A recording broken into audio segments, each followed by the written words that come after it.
2017 সাল থেকে সাংবাদিকতা পেশায় আছি। এরই মধ্য দিয়ে আমি 3টি হাউজে কাজ করার সুযোগ পেয়েছি। সর্বশেষ 2022 সালের সেপ্টেম্বরের 6 তারিখ বৈশাখী টিভিতে নিউজ রুম এডিটর হিসেবে যোগদান করি। যোগদান করার পর কিছুদিন ভালোই ছিল, কিন্তু পরবর্তীতে কিছু অপ্রত্যাশিত ঘটনার সম্মুখীন হয়েছি। সেই ঘটনাগুলোই আপনাদের সাথে শেয়ার করব। তো আমি যোগদানের 1 মাস পর্যন্ত সবাই আমার সাথে ভালোই ছিল, অফিসের পরিবেশও খুব ভালো ছিল, আমি খুব হ্যাপি ছিলাম। কিন্তু 1 মাস পরে সিএনই সাইফুল ইসলাম এবং head of news Ashok Chowdhury আমাকে কুপ্রস্তাব দেয়। তাদের প্রস্তাবটা ছিল এমন যে আমি লং ড্রাইভে যেতে হবে, আমি লং ড্রাইভে যাব, তাদেরকে খুশি করব, তারপরে আমাকে পার্মানেন্ট করবে, আমাকে আমার বিভিন্ন সুযোগ সুবিধা দেবে, আমার প্রমোশন হবে, ইত্যাদি ইত্যাদি। কিন্তু যদি আমি তাদেরকে ইগনোর করি, আমি যদি তাদের প্রস্তাবে রাজি না হই, তাহলে আমাকে চাকরিচ্যুত করা হবে। তো আমি তাদেরকে বলি, এই ঘটনাগুলো তো নতুন না, মিডিয়াতে মানে এগুলো অহরহই হয়। তো আমাকে তো আপনারা যখন আমি যোগদান করি তখন আমাকে এই বিষয়টা বলা উচিত ছিল।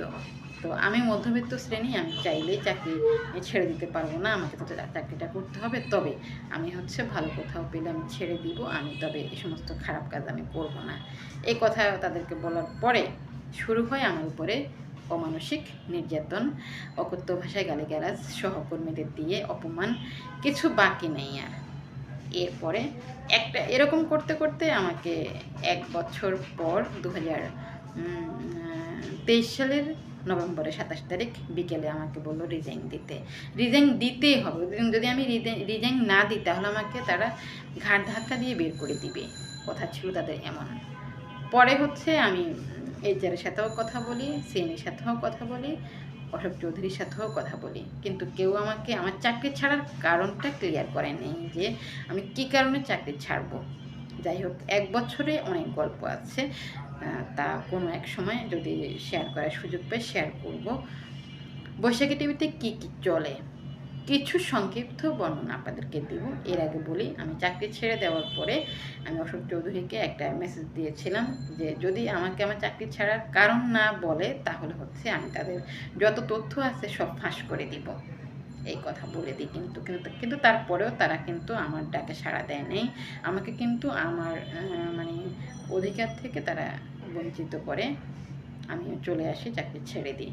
পরে তাদের বিরুদ্ধে আমি করাপশন ইন মিডিয়া জাওয়াত নিছরকে বলি, তারা একটা নিউজ করে দেয়। এই নিউজ করার পরে অশোক চৌধুরী আমার পেছনে লাগে, আমাকে মেরে ফেলার ষড়যন্ত্র করে। আমাকে বনানী থানার পুলিশ দিয়ে, আর আমার বাড়ি নোয়াখালী সোনাইমুড়ি থানা, এই সোনাইমুড়ি থানার পুলিশ দিয়ে আমাকে যত হয়রানি করার, আমার পরিবারকে যত অপমান করছে, সে পুলিশকে টাকা খাওয়াইয়া সন্ত্রাস দিয়ে আমার ছোটো বোনকে উঠে আনার চেষ্টা করছে, প্রথম আলোকে দিয়ে আমার বিরুদ্ধে নিউজ করতে চাইছে। যাই হোক, এটা গেল এমনকি আমার নামে 2টা মামলাও দিছে। একটা মামলা সাইবার মামলা, আর একটা মামলা সার্টিফিকেট জালিয়াতি মামলা। আমার সাহস আছে, আমি একটা সাইবার মামলায় আমি জামিন নিয়েছি, আর একটা মামলায় আমি সমস্যা নেই, ওরা যখন ডকুমেন্ট সাবমিট করবে আমার নামে, যখন ওয়ারেন্ট হবে, আমি ওয়ারেন্ট হওয়ার আগে কিন্তু আমি জামিন নিয়ে নেব। আচ্ছা, গেল এটা। তো বিষয়টা আমার এনআইডি আছে, আমার সার্টিফিকেট আছে। যদি আসলেই আমার প্রিভিয়াস থাকে, আমি যদি আসলেই ভোকাস সাংবাদিক হয়ে থাকি, আমাকেও আইনের আওতায় আনা হবে, কেউই আইনের ঊর্ধ্বে না। তো আমি অশোক চৌধুরীর কিছু গোপন তথ্য আপনাদের সাথে শেয়ার করতে চাই। অশোক চৌধুরী মুসলিম বিদ্বেষী। অফিসে কেউ নামাজ পড়তে পারে না, কেউ যদি নামাজ পড়ে, সে এই নামাজ পড়ার কারণে তাকে 14 ঘন্টা 16 ঘন্টাও ডিউটি করতে হয়েছে। এমনকি যারা দাঁড়িয়ে রাখে তাদেরকে কিন্তু সে পছন্দই করে না, সবাইকে সে চাকরিচ্যুত করে। এরপরে সে প্রকাশ্যে মেয়েদের গালে হাত দেয়, স্পর্শকাতর জায়গায় হাত দেয়। এরপরে অশোক চৌধুরী কিন্তু প্রকাশ্যে ড্রিঙ্কস করে অফিসে। এমনকি এই যে বৈষম্য বিরোধী ছাত্র আন্দোলন, এর নেপথ্যে কিন্তু অশোক চৌধুরীর হাত আছে। হাসিনার যত এমপি মন্ত্রী নেতা কর্মীরা জড়িত আছে এই আন্দোলনে। এর মানে অন্যতম অশোক চৌধুরী। কিন্তু অশোক চৌধুরী কাজ এমনভাবে করবে যে তাকে কেউ ধরতে পারবে না। অশোক চৌধুরী প্রকাশ্যে ডিক্লেয়ার দিছে যে তাকে বাংলাদেশে কেউই তাকে কিছুই করতে পারবে না। সে কিন্তু চট্টগ্রামে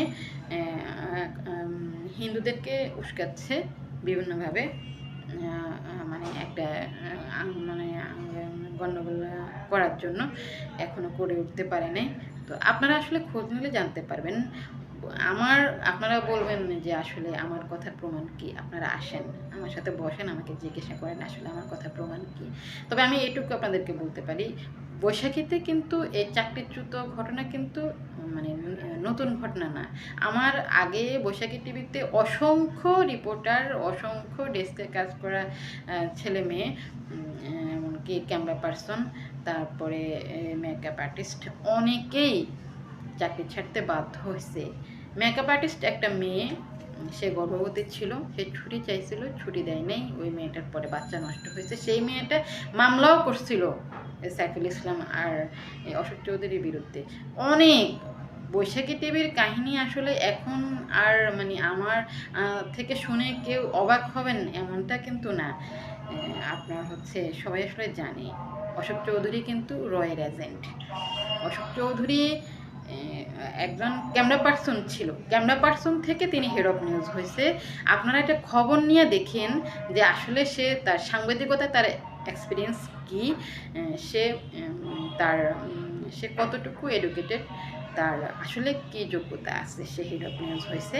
সে বৈশাখী টিভিতে অবৈধভাবে ক্ষমতা দখল করে আছে। সে বৈশাখী টিভির মালিক চেয়ারম্যান হুসাইন মোহাম্মদ, বৈশাখী টিভির এমডি রফিকুল আমিন, এই দুইটা ব্যক্তিকেই বছরের পর বছর বিভিন্নভাবে ষড়যন্ত্র করে জেল খাটাইতেছে। একটা মামলা তাদের সাদা শেষ হলে আরেকটা মামলা শুরু হয়, একটা মামলা শুরু হলে আরেকটা মামলা, একটা মামলা শুরু হলে আরেকটা মামলা তৈরি করে, এই মামলা শেষ হলে আরেকটা মামলা দিয়ে দেয়। তার কাহিনী এভাবে চলে। আর তাকে সাহায্য করছে বনানী থানা। বনানী থানা পুরোটাই নিয়ন্ত্রণ করতো আওয়ামী লীগের শাসনামলে অশোক চৌধুরী। এখনও সরকার পতনের পর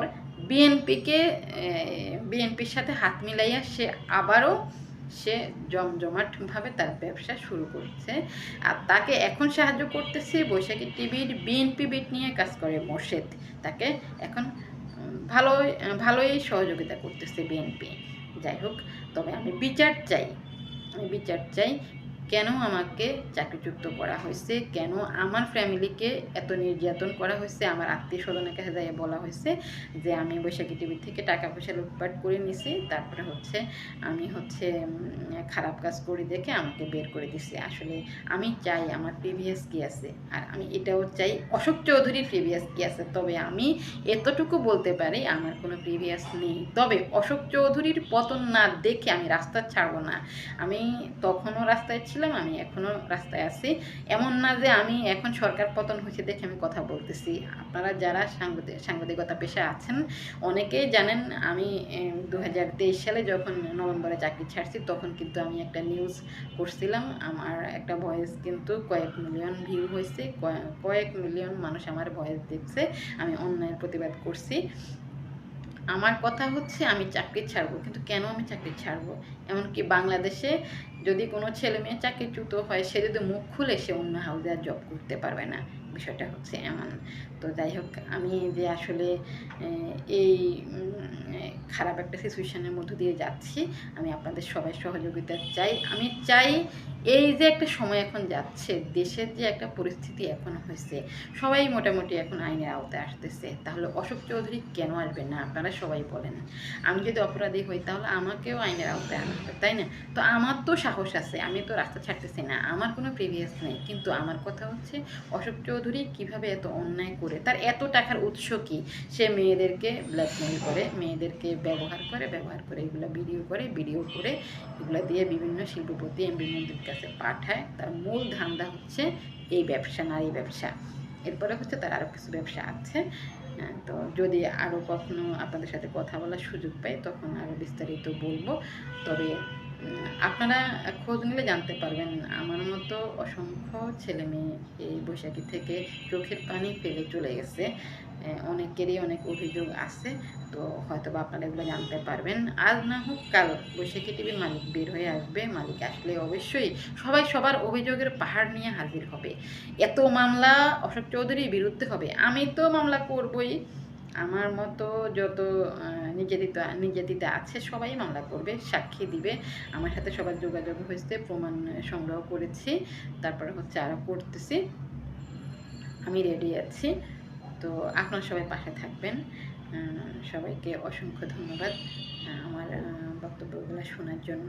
তবে অন্যায় যে করে আর অন্যায় যে সহে, দুজনেই সমান অপরাধী। আর কত বলেন আমরা নির্যাতিত হব? আমরা নির্যাতিত হতে চাই না, আমরা অন্যায় প্রতিবাদ করতে চাই। আর কোনো ছেলে মেয়েকে যেন বিনা কারণে চাকরি ছাড়তে না হয়, তার বিধবা মা, তার ভাই বোনদেরকে যেন অকালে কষ্ট করে দুনিয়া থেকে না যেতে হয়। আমার ফ্যামিলি অনেক কষ্টে আছে। সবাইকে ধন্যবাদ।